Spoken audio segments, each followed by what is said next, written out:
Bienvenue sur VO2 Max, un programme dédié à l'endurance et à la respiration.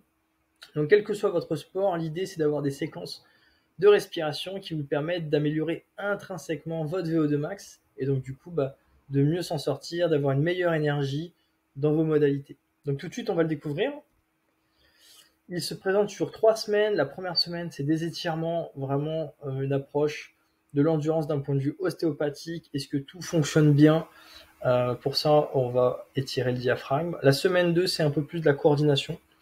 Mieux on sait où on tire, où on pousse, comment on coordonne sa respiration, plus on en est conscient, plus on l'utilise, plus on va permettre de prendre conscience de ses poumons et de l'air disponible, et mieux on va respirer. Et enfin, on va utiliser tout ça pour la semaine 3, dans laquelle on va pratiquer des apnées, des séquences de respiration sur lesquelles on va améliorer le taux d'O2 en venant faire monter le taux de CO2. C'est un peu compliqué, mais dites-vous, c'est un système tampon qui va vous permettre du coup d'améliorer vos apnées. Et une meilleure apnée, c'est on crée de la fameuse EPO, que vous avez peut-être déjà entendu parler malheureusement dans le milieu du cyclisme.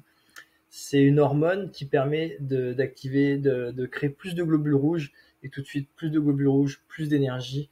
Donc c'est vraiment 3 semaines pour améliorer la respiration. Quelques achats utiles. Un saturomètre, je vous recommande vivement. Ça permet lors des apnées de chiffrer, d'avoir vraiment un aperçu sur ce qui se passe d'un point de vue biochimique au niveau de notre respiration. Le ballon de baudruche, ça peut être utile, c'est vraiment pas cher en plus. C'est vraiment la barre de muscu de l'expiration. Et enfin, la bandelette nasale qui est très utile, surtout si vous avez des problèmes de sommeil et si vous avez les sinus bouchés. Il y a d'autres exercices qui existent, mais c'est quand même très pratique. Les liens Amazon qui sont juste à droite de l'article vous envoient directement justement sur l'article.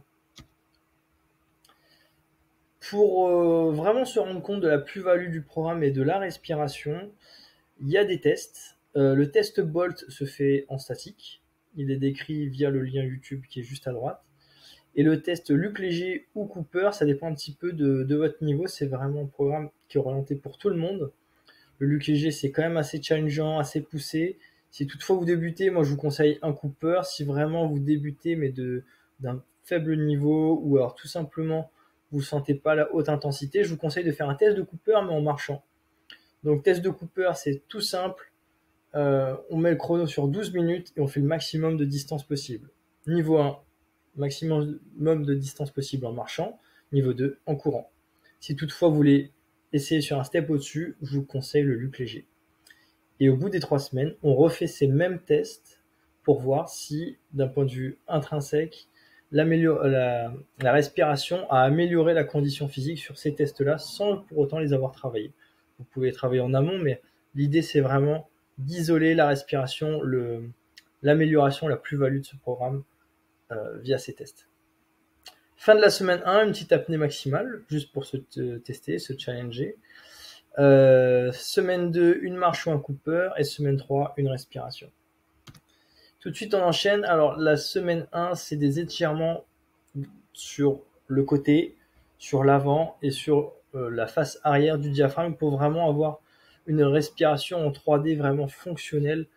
Et donc, comme vous pouvez le voir, ça fait un roulement entre le jour 1 et 2, 3, 4, 5 et 6 pour vraiment venir travailler le diaphragme sous toutes ses faces. Et en bonus, le jour 7, il y a une apnée maximale avec de la cohérence cardiaque. Semaine 2, de la prise de conscience, c'est vraiment de la coordination, c'est de la respiration qualitative sur où est-ce qu'on pousse, où est-ce qu'on tire.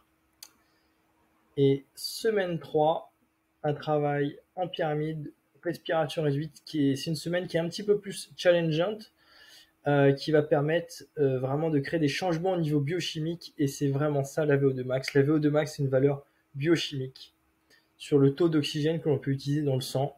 Donc clairement, on va être dedans. Mais les 2 semaines préparatoires vont vous permettre de vraiment avoir une respiration efficace là-dessus. Quelques conseils lifestyle, essayez de pratiquer ces exercices estomac vide. Et si vous avez la moindre question, n'hésitez pas à me contacter.